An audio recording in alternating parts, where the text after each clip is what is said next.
Baik, untuk pertemuan kali ini ya, saya akan share dulu materinya, yaitu yang berkaitan dengan eh, response service methodology. Response service methodology ya. Jadi oke, akan baik, sekali lagi akan saya share materinya mengenai rancangan percobaan. Kali ini saya akan menggunakan salah satu bab dari bukunya Dian Foss dan Drakujic ya. Baik. Oke, materinya mengenai response service methodology. Jadi dalam percobaan katakanlah ya, untuk singkatnya, kalau kita melakukan atau mendesain percobaan yang taraf-tarafnya kuantitatif. Tentu penggunaan taraf kuantitatif itu salah satunya adalah bertujuan untuk mengetahui pada taraf berapakah bahwa respon atau apa yang kita amati itu maksimum atau minimum dan sebagainya. Jadi tujuan dari teknik permukaan respon ini adalah itu tadi ya, untuk melihat apakah kombinasi-kombinasi perlakuan, jadi katakanlah ada 2 perlakuan atau bisa jadi lebih, yang dengan menggunakan teknik permukaan respon ini, kita bisa mencari kombinasi berapakah yang menghasilkan nilai maksimum atau minimum gitu ya. Nah, demikian juga untuk itu ya, mungkin bisa diilustrasikan kalau kita punya 2 faktor saja dulu, ini faktor A dan B ya, faktor A dan B. Nah, tentunya pemilihan taraf dari tiap faktor ini juga tidak sembarangan begitu ya. Tentunya harus melalui sebuah kajian dulu ya. Misalnya untuk faktor A kira-kira dalam yang digunakan dalam percobaan itu menurut rekomendasi itu di sekitar konsentrasi atau taraf berapa sehingga menghasilkan respon yang maksimum atau minimum. Demikian juga taraf B. Nah, untuk selanjutnya kedua faktor ini dikombinasikan ya, tentunya pemilihan tarafnya juga di sekitar taraf masing-masing taraf yang menghasilkan nilai optimum ya, bisa maksimum bisa minimum. Oke. Jadi kalau kita lihat misalnya di sini, ini adalah sebuah flowchart atau diagram alir ya. Apabila kita misalnya merunning atau melakukan percobaan untuk melihat, ini ada istilah first order ya. Jadi ordo pertama. Jadi first order local design ya, with center point. Jadi with center point. Jadi misalnya kita untuk perlakuan taraf A misalnya, itu taraf rendah dan tinggi misalnya. Kemudian di tengahnya itu yang disebut dengan center point ya. Nah, setelah melalui uji, jadi setelah di running kita lakukan uji lack of fit ya, lack of fit. Jadi yang membuat hal-hal atau bisa jadi tidak cocok tidak sesuai dengan model itu seperti apa. Yang melalui uji lack of fit ini kita bisa lakukan ya, nanti seperti apa. Nah, apabila ada lack of fit, maka bisa jadi itu bukan first order, tapi bisa jadi second order ya. Nah, kalau second order tentunya juga modelnya juga berubah gitu ya. Kemudian juga dites lagi lack of fit-nya. Kalau misalnya terjadi lack of fit, berarti mungkin perlu sesuatu yang dilakukan. Apakah datanya perlu ditransformasi atau model-model lain yang perlu digunakan untuk analisis alternatifnya.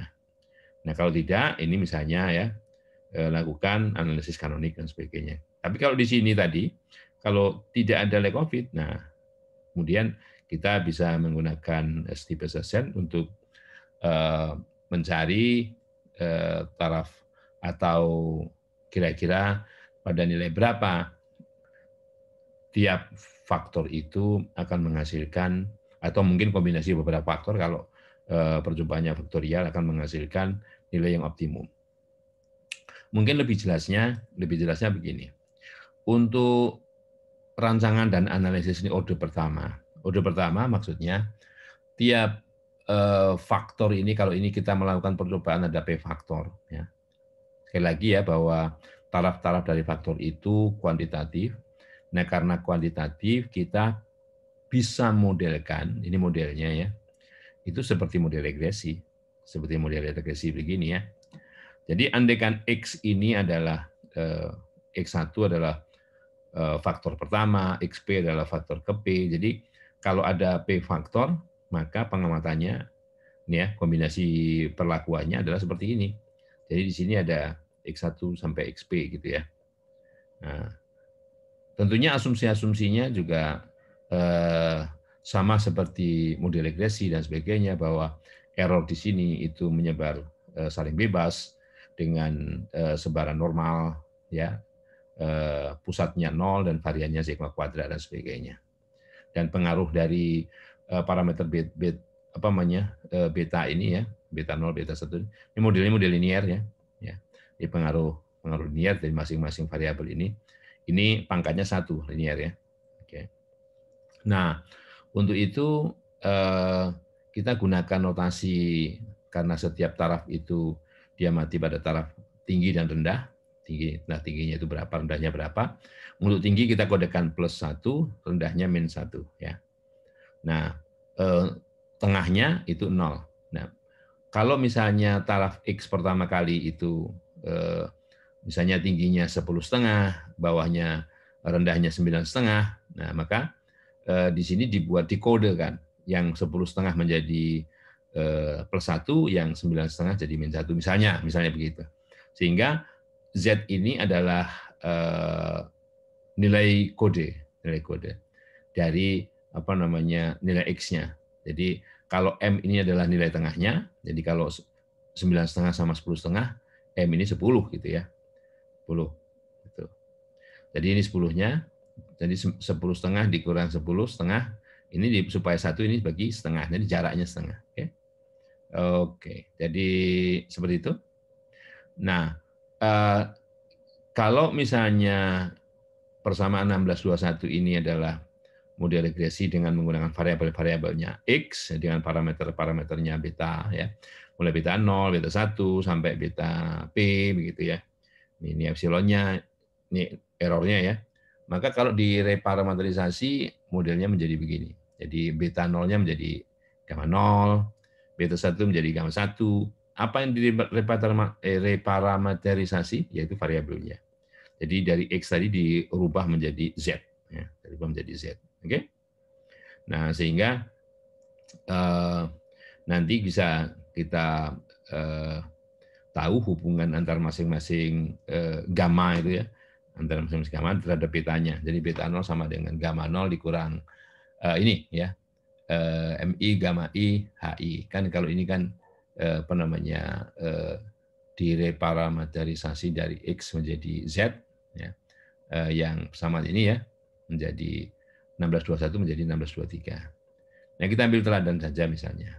Ambil teladan, oke. Misalnya begini, dalam teladan 1621 ini percobaan yang berkaitan dengan pengecetan gitu ya. Di beberapa eksperimen ini dilakukan ya untuk melihat ketebalan dari pelapisan cat ya. Oke. Kalau mau lebih jauh lagi harus dibaca lagi bukunya Dean Foss ini dalam latihan 7 pada bab 15, jadi bab sebelum ini ya. Nah, ini ada 1, 2, 3, 4, 5, 6, ada 6 faktor ya. Ini belt speed, kecepatan belt ya. kemudian ini tube width, ini lebar tube, ini tekanan ya, tekanan pompa, ini viskositas, ini apa namanya tinggi tube ya, tube itu kayak kalau kita pasta gigi itu kan dicopot itu tube itu. Ini heating temperature, temperatur pemanasan ya. Nah, karena sesuatu dan lain hal, kalau masing-masing ini dua, mestinya 2/6. 2/6 atau 64 mestinya. Nah, karena yang tersedia hanya 8, apa namanya, satuan percobaan untuk satu ulangan, ya, untuk satu ulangan 8 percobaan, 8 apa namanya.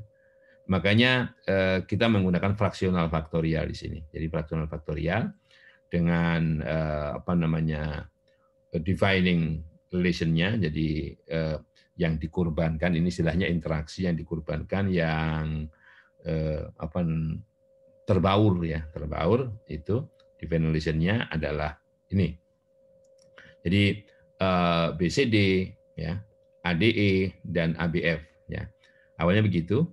Jadi kalau BCD ADE ini akan dari BCD ke ADE ini akan tentunya berimbas juga ke ABCE. Caranya bagaimana? Kita lihat di sini dengan kalau kita mengalihkan nih BCD dengan ADE maka yang kuadrat adalah D. Nah, D-nya menjadi hilang ya.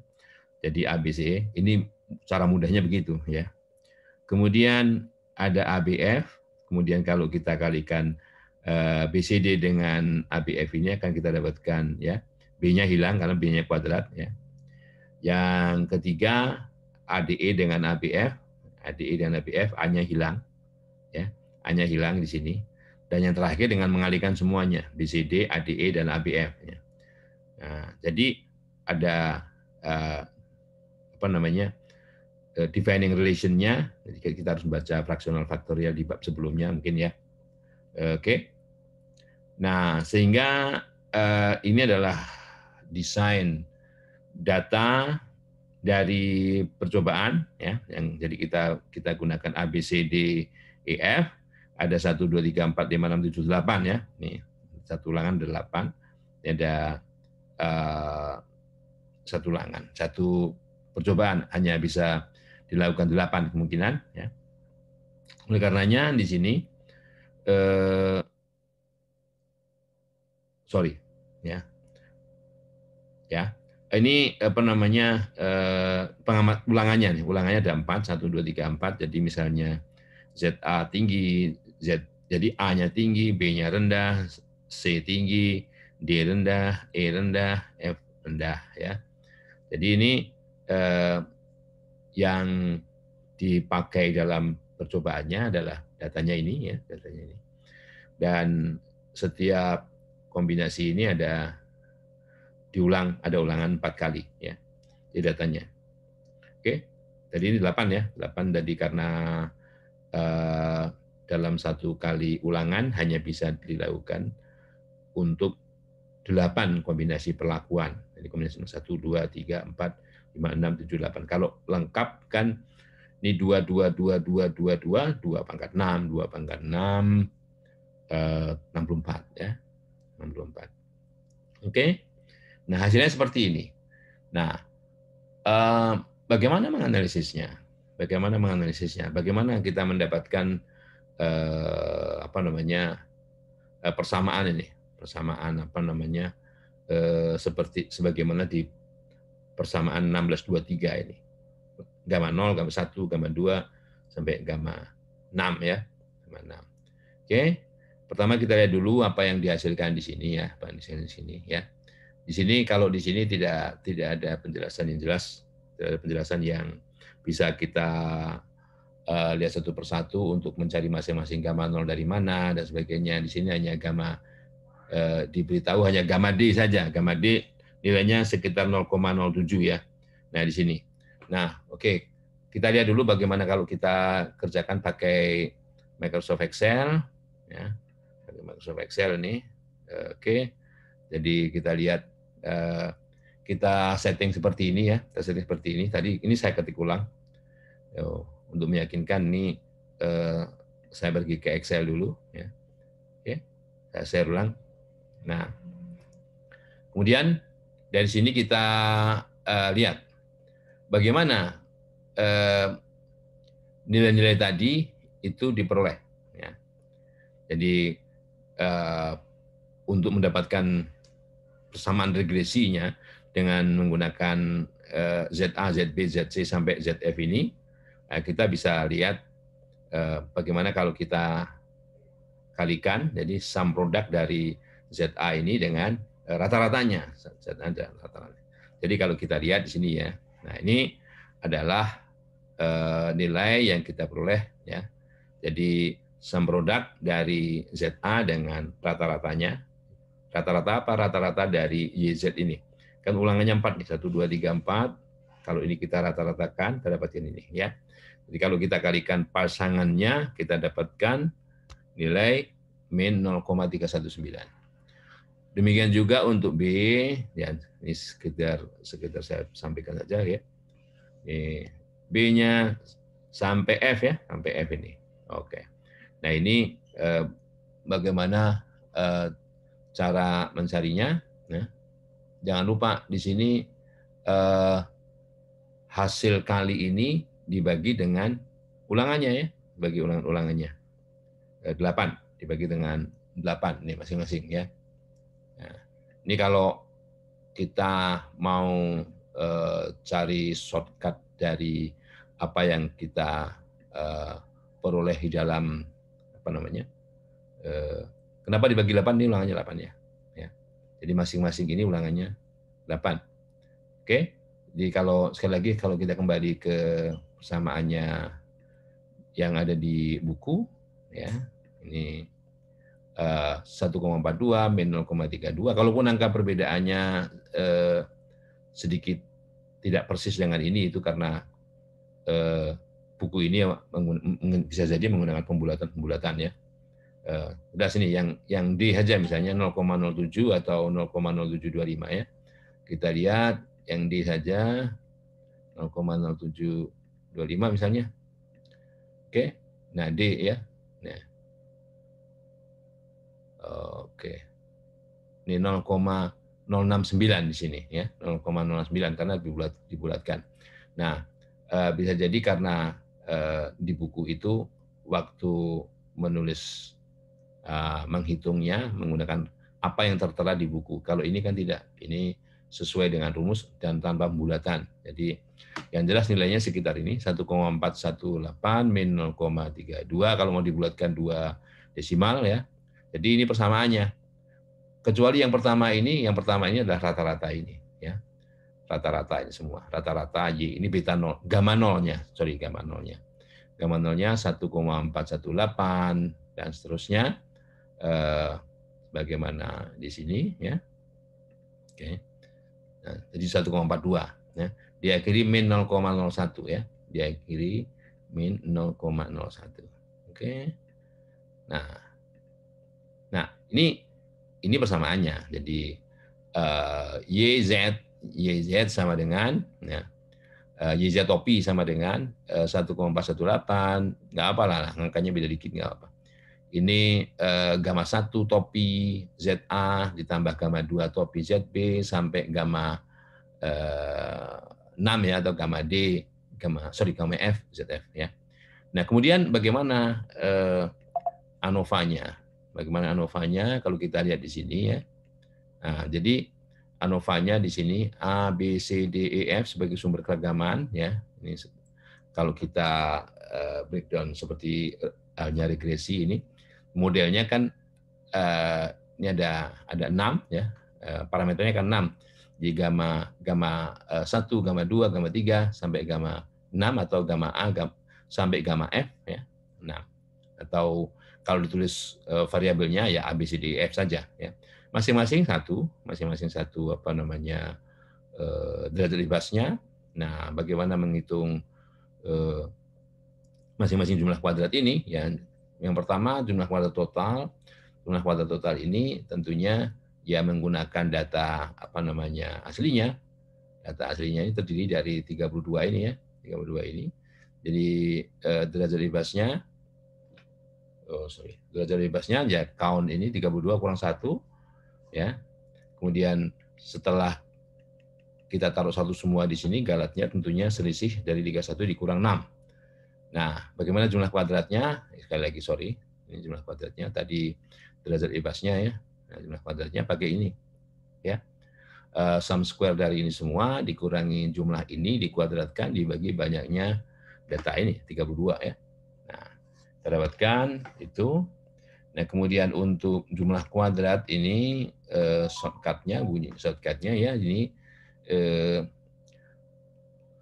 dari data-data ini ya, dari data-data ini yang kita peroleh sebagai sum product dari masing-masing taraf ini dengan rata-ratanya itu kita kuadratkan dikalikan 32, dikalikan 32. Jadi ini sama dengan ya 32 itu n banyaknya pengamatan ya, kali ini untuk yang A ya, untuk yang B 32 kali D 13 kuadrat, yang F yang 32 kali H 13 kuadrat ya. Jadi ini kalau kita lihat, nah ini itu jumlah kuadratnya ya, jumlah kuadrat galat sisanya ya, jumlah kuadrat galat sisanya 5,58 ini dikurangi semua.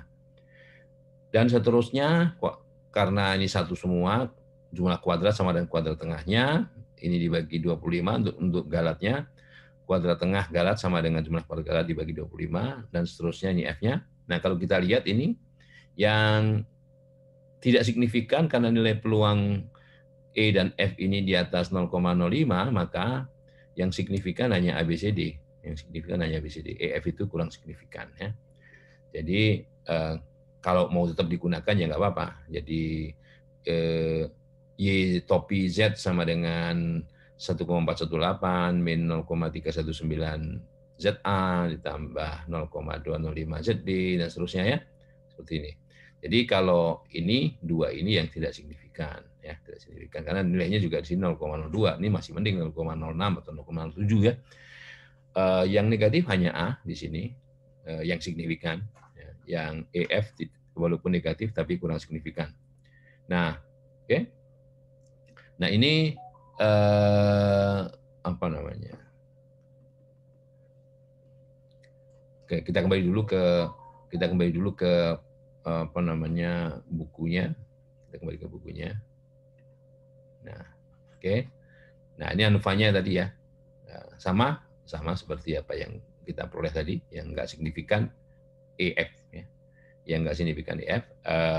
Varian dari masing-masing parameter yang menggunakan Z ini coded ya, itu sigma kuadrat di bagian F ya, sigma kuadrat di bagian F artinya di sini NF-nya adalah 32 ya, NF-nya 32. Nah, oke. Oke. Kemudian kita lanjutkan, lack of fit ya, lack of fit. Jadi begini, oke kita kembali dulu ke yang Excel. Nah, ANOVA ini masih ada di bawahnya, jadi sini ada bahwa galat 25 ini itu masih bisa di breakdown, yaitu ini galat ya, galat percobaan. Ini ada kesalahan murninya 20, sorry, kita jangan salah, apa namanya, 4 lagi ya. Oke, sorry. Sharing. Oke. Nah, ini PE itu pure error ya. PE itu jadi untuk menguji lack of fit, PE itu pure error. Ya. Oke. Dan jadi galat itu terdiri dari pure error dan lack of fit. Ya. Oke. Nah, sum square dari E, ya, sum square dari error, ini awalnya N dikurang P dikurang 1, ya, dengan terjadi bus, ya. Nah, ini lack of fit, ini sum square error, dikurangi sum square pure error. Ya, pure pure error. Nah, lack of fit itu derajat bebasnya ND dikurang P dikurang 1. ND dikurang P dikurang 1. Ya. Nah, oke.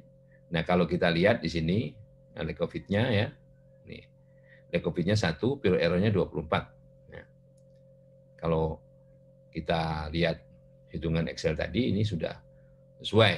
Ya. Kita lihat Excel-nya, ya, gitu ya. Nah, ini ya, jadi lack of fit-nya 1, ini 24, ini 25. Nah, dari mana kita mendapatkan lack of fit ini ya? Lack of fit ini atau bukan sorry. Pure error ya. Pure error ini dapatkan dari mana nih? Pure error. Nah, ini ya. Ini pure errornya. Dari mana masing-masing ini? Nah, masing-masing ini diperoleh dengan cara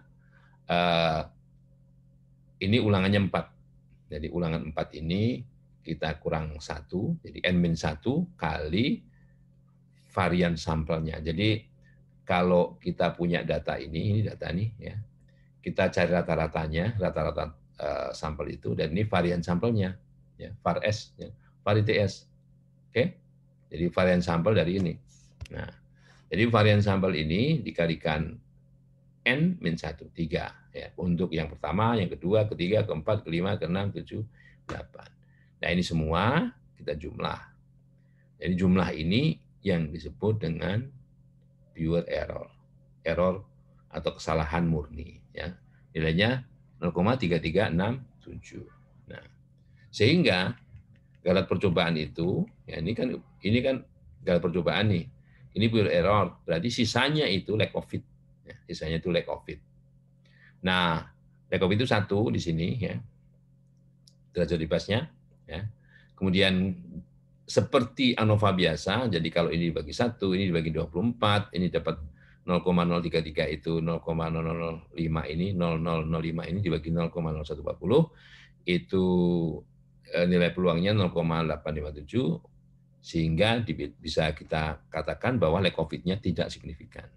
Karena kalau signifikan, kita mesti mencari lack of fit order kedua, kan begitu ya, dan seterusnya. Ini order pertamanya aja tidak signifikan.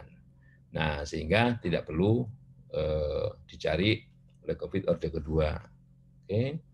Nah, ini analisisnya sehingga persamaan ini langsung bisa dipakai.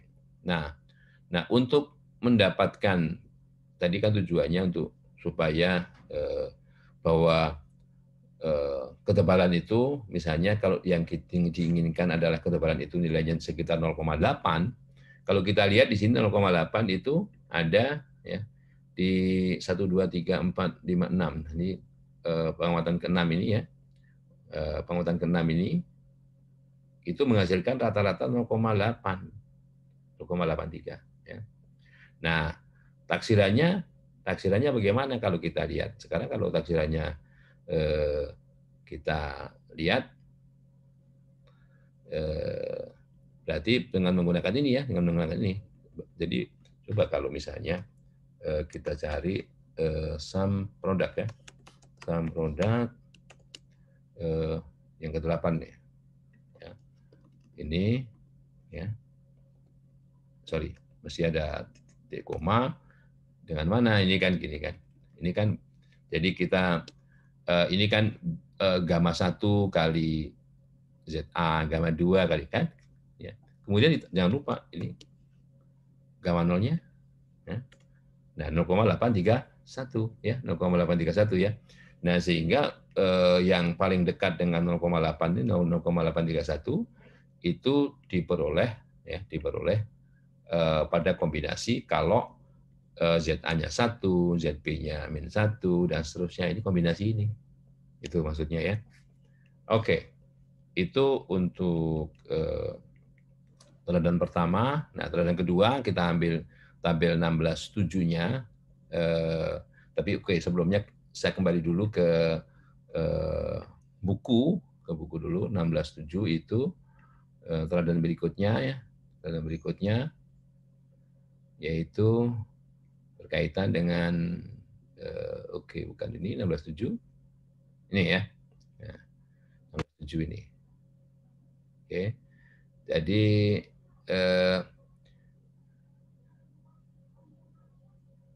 oke, ini ada apa namanya data baru yaitu yang berkaitan dengan percobaan ini plating itu di pelapisan ya. Pola pelapisan exit copper, exit asam, copper, apa tembaga ya. Oke. Oke. Nah, ini dia. Jadi andaikan datanya seperti ini. Jadi dua faktor ya. Dua faktor dilakukan pada percobaan 2x2. 2x2 nih ya. Ini datanya disebutkan di sini ya. Percobaannya 2x2 ya. 2x2. Kemudian ada tambahan nih, ada tambahan dia tambahkan ini ya. Satu percobaan menggunakan apa namanya? Oke. Faktor A ini adalah anoda katoda, separasi anoda katoda, ya, pengaruh anoda katoda separation, jadi separasi anoda katoda. Yang kedua, faktor B itu cathodic current density, current atau di sini disingkat current density aja ya.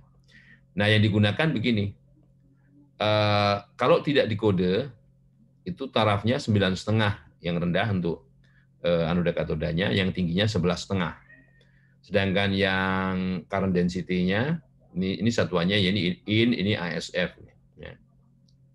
Cari singkatan apa ya. Itu rendahnya 31 ya dan tingginya 41. Kalau rendahnya di sini 9,5, di sini 11,5, 1 di sini ya. Jadi ini titik tengahnya 10,5 nih. Nah, ini 10,5-nya. Nanti ini tambahan data. Aslinya percobaannya cuma 4 ini. Ya, ini percobaannya 4 ini ditambahi dengan percobaan kalau anoda katodanya ini tarafnya 10,5 ya. Jadi pas pada titik tengahnya. Pada titik tengahnya. Ini tambahan datanya ya. Oke. Nah, jadi nilai kode ini bisa diperoleh dari ini tadi. 11,5 dikurang 10,5 ya gitu ya. Supaya 1 ya. Nah, 11,5 dikurang 10,5 ya. Pembaginya setengah. Jadi ini jaraknya setengah. Jadi dari 9,5 apa namanya ini ya, 10,5 ya. Jaraknya 2 berarti ini ya.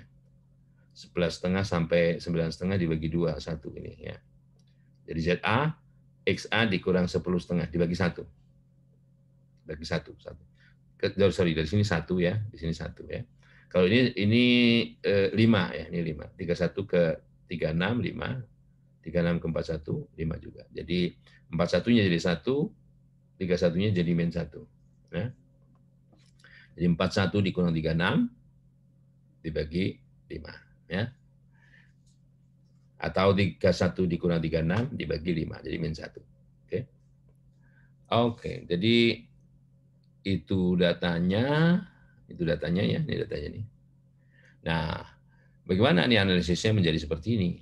Jadi A-nya ya, B-nya ya, jadi ada A dan B di sini ya. Kalau kita di sini tidak memasukkan tidak masukkan faktor interaksi sini ya.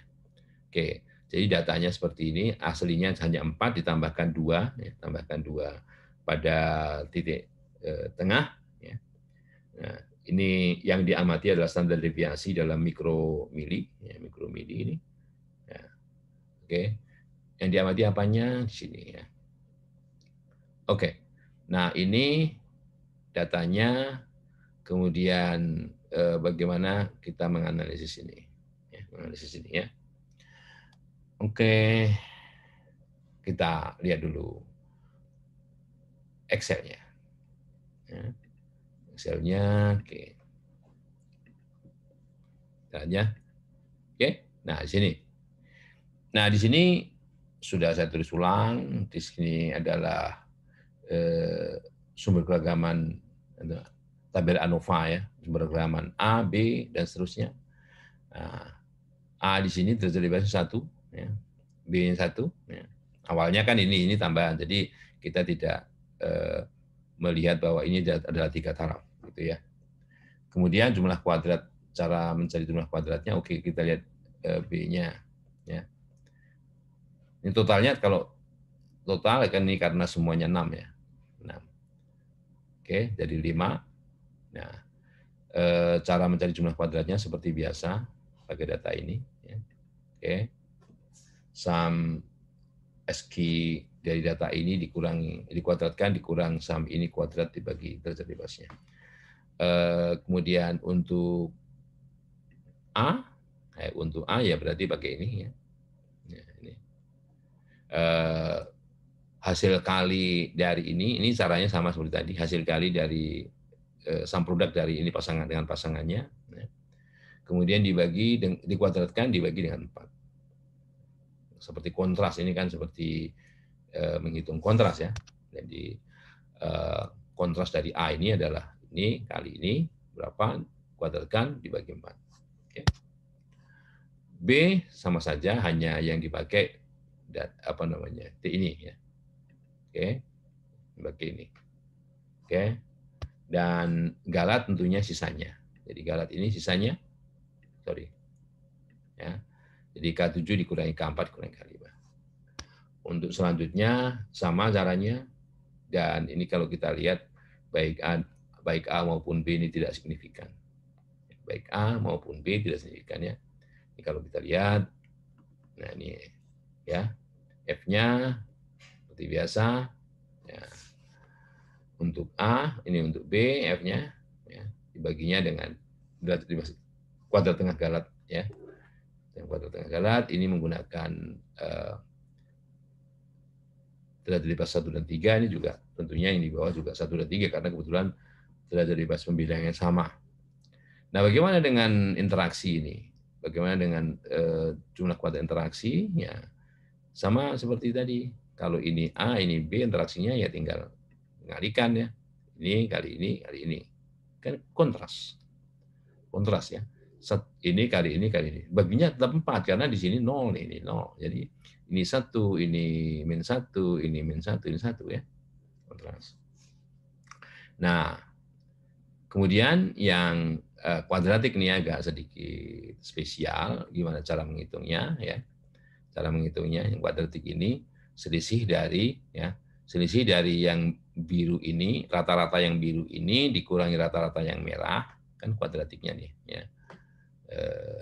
Kemudian dikuadratkan ya, dibagi ya, ini ulangan yang merah, ini N0 ya, kali yang biru ya, yang ada dalam rancangan ini 4 ya. NF ini istilahnya dalam bukunya Dian and Foss itu NF, kemudian dibagi 6 itu N-nya. Jadi ini N0, ini NF yang ada di rancangan ya. N0 itu yang ada di senternya. Kemudian ini dikalikan dibagi dengan ulangannya. Keseluruhan pengamatan N. Ya, N itu gabungan dari N0 dan NF. Oke. Nah, itu saja. Kemudian dengan demikian error murni ini bisa dicari dari selisihnya. Jadi error 3 ini bisa di breakdown menjadi interaksi antara A dan B, pengaruh kuadratiknya, dan error murni. Error murninya selisihnya ya tadi ya. Oke. Nah, ini kalau kita lihat yang signifikan di kuadratiknya. Jadi sepertinya ada analisisnya harus mempertimbangkan bahwa keduanya itu bentuknya kuadratik gitu ya. Oke. Nah, yang terakhir itu tabel 16.9. Kita lihat, kita pergi dulu ke bukunya Dian and Foss. Tabel 16.9 itu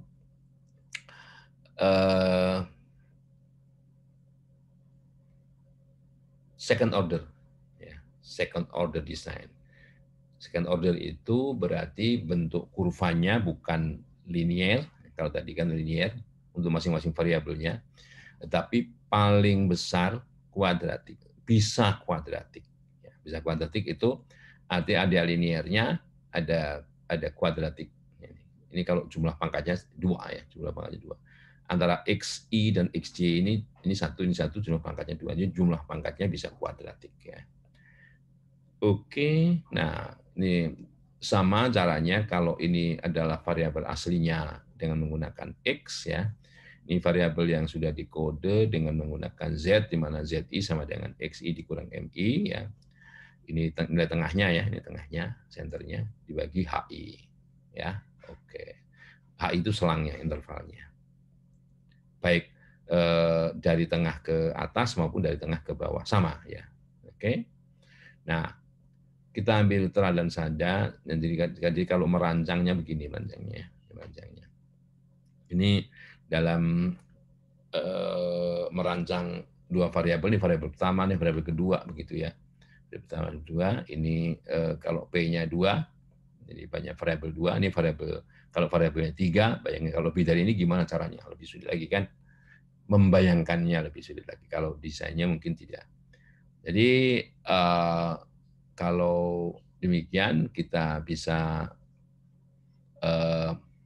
naruh ya, memberikan pengamatan itu pada titik-titik yang sudah ditentukan. Misalnya kalau di sini bisa +1, bisa -1, bisa 0 gitu ya. Nah, ditambahkan lagi supaya bisa kuadratik tadi ya. Ada tambahkan lagi. Nanti kita lihat saja di sini ya. Nah, oke. Untuk dua faktor ya, untuk dua faktor kita lihat misalnya A dan B saja ya, untuk ilustrasi. Jadi nanti ada komponen linear A, komponen linear B, kuadratik A, kuadratik B, dan interaksi antara AB.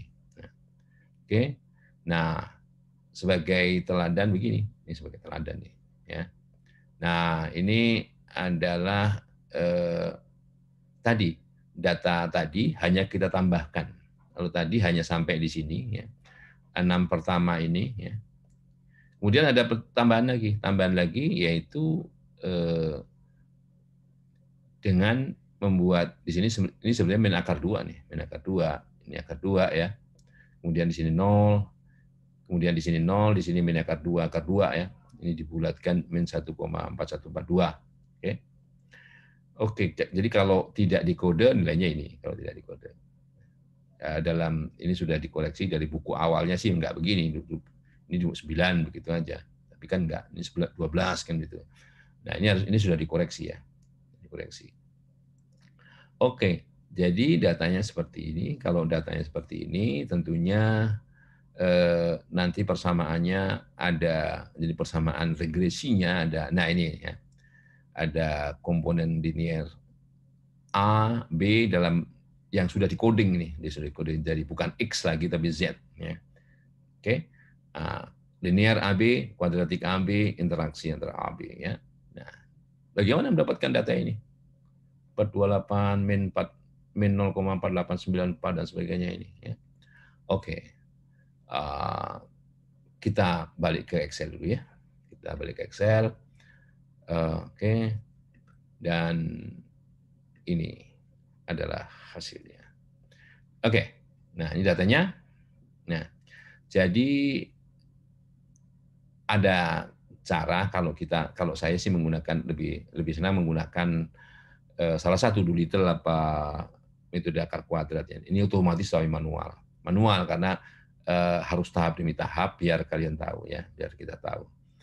Oke, kita tulis ulang ini untuk konstanta. Jadi kalau persamaan regresi tadi kan ini untuk gamma 0, gamma 1 koefisiennya ya yang berhubungan dengan A linear, dengan B linear, dengan A kuadratik, B kuadratik dan sebagainya. Jadi gamma 0, gamma 1, gamma 2, gamma apa namanya?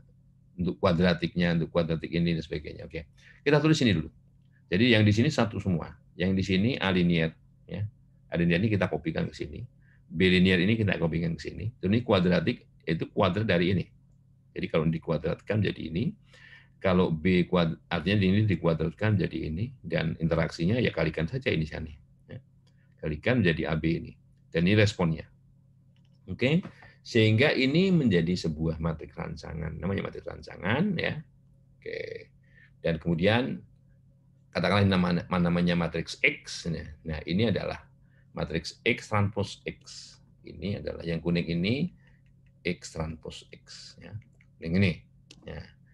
Kemudian ini X transpose Y. Jadi X transpose Y. Jadi ini jumlah jumlah Y, ini jumlah X 1 kali Y. Jadi kalau jumlah Y itu maksudnya ini jumlahin. Ini jumlahin. Kalau ini jumlahkan kan, oke, sorry ya. Ini jumlahkan, itu, nah ini sama nih. Ya. 52,10 kan. Nah, gitu. Oke. Nah, ini adalah X transpose Y, kalau mau ini adalah matriks identitas dan sebagainya. Nah, ini diproses dengan metode Doolittle. Metode akar juga boleh. Doolittle. Dan seterusnya ya. Akhirnya kita peroleh pasangan-pasangan data ini. Ya. Yang pertama, ini konstanta. Jadi kalau kedua ini kita kalikan, jadi 52,1 kali ini, itu kita dapatkan 271,4. Ya, 271. Kemudian, ya, kedua pasang ini kita kalikan, dapat ini. Ya, seperti ini. Ya. Dan seterusnya tiap pasangan ini kita kalikan, akhirnya kita dapat ini. Ya. Ini adalah jumlah kuadrat. Saya agak sedikit berbeda. Kalaupun ada angkanya berbeda sedikit di sini ya, kecuali yang A kuadratik, B kuadratik. Dengan di buku agak sedikit berbeda pandangan. Kalau di buku itu ini sekuensial sebetulnya.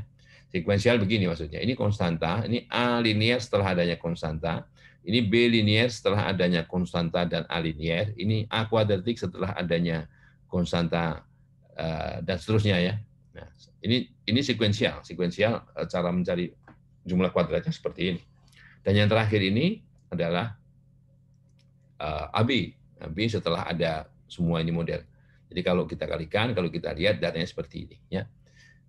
Agak ada sedikit penyajian berbeda dengan yang ada di buku. Kalau di buku A kuadratik setelah B kuadratik ya. B kuadratik setelah A kuadratik kalau nggak salah begitu ya. Tapi nggak apa. Nah, kemudian ini analisisnya ya. Jadi kalau kita lihat ini sampai taraf 5%, yang nggak signifikan itu A kuadratik ya. Dan AB interaksi ya. Nah, bagaimana mendapatkan persamaannya? Ya. Ini dari sini. Ini kan jadi masing-masing ini ya. Ini kolom untuk gamma 0, gamma 1, gamma 2, gamma 3, gamma 4, gamma 5. Ya. Oh, sorry. Ya, kalau ini gamma 1 diartikan untuk A linear, gamma 2 untuk B linear, dan seterusnya, ini untuk interaksi, maka kita dengan substitusi balik bisa peroleh bahwa gamma 5 itu min 0,125. Kalau diketahui di sini gamma 4 adalah 0,7144, gamma 3 ya, gamma 3 ya, gamma 2, gamma 1, gamma 0. Jadi 4285 sampai berakhir 0,125 min. Ya, jadi kalau kita lihat persamaan yang ada di sana itu nilainya sama model ini ya. Nah, ini adalah persamaan regresinya dicari dengan cara regresi biasa ya. Oke. Kita balik ke Excel atau sebelum ke Excel biar aja di sini dulu. Kita cara ini. Kemudian ANOVA-nya ya. Ini ANOVA-nya. Oh ya, sama ANOVA-nya seperti tadi. Nah, ini ya. Ini yang saya sebut berbeda tadi. Ini A kuadratik setelah B kuadratik. Makanya di sini 0,8. Jadi kalau ini dijumlah lebih dari ini kan. Karena tidak begitu. Kalau sekuensial, kalau misalnya kuadratiknya 2 ini bukan berarti breakdown-nya. Saya nggak tahu ini breakdown-nya. Kalau ini 2 ini di breakdown satu-satu seperti ini mestinya sama dengan jumlah ini. Padahal jumlah ini tidak sama dengan ini. Ya. Jadi kalau membreakdown-nya begitu. Jadi kalau mestinya bagusnya ya sekuensial aja gitu. Oke. Nah, oke. Kemudian ini ada cara mencari apa namanya tadi pure error dan sebagainya, lack of fit-nya, ya. Lack of fit-nya seperti apa? Kita lihat kembali ke Excel. Oke.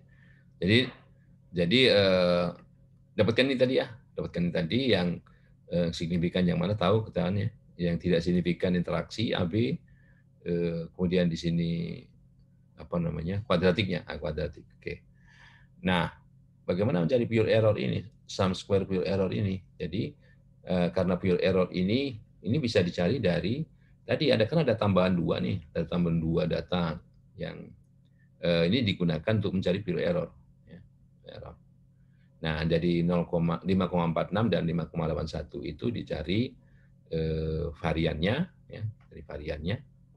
Di sini karena cuma dua ya, 2 kurang 1, jadi makanya cuma dicari jumlah variannya aja, varian dari data ini saja. Jadi varian dari data 5,46 dan 5,81 itu sebagai pure error. Sehingga lack of fit-nya ini, ya, lack of fit-nya ini kalau kita lihat ini sebagai selisih dari ya, galat dikurang pure error. Ya. Lack of fit second order ya, lack of fit second order. Lack of fit second order. Nah, sehingga itu ya. Sehingga kalau kita lihat apakah lack of fit-nya signifikan, tidak nilai peluangnya ini. Ya, ini ujinya, nilai ujinya ya. Jadi kalau kita lihat nilai uji itu adalah di sini ya, bahwa F-nya ini ya, itu G29 itu yang ini. Jadi 0,0549 ini dibagi 3, bagi 3. Karena 4 ini di breakdown menjadi satu ke sini ya. Satu sebagai lack of fit ya.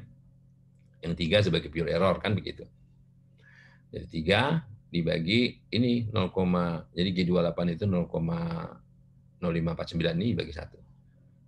Nah, itu nilainya dan nilai F-nya adalah 0,83 yang tentunya jauh lebih besar daripada 0,05 atau 5%, sehingga lack of fit-nya tidak signifikan.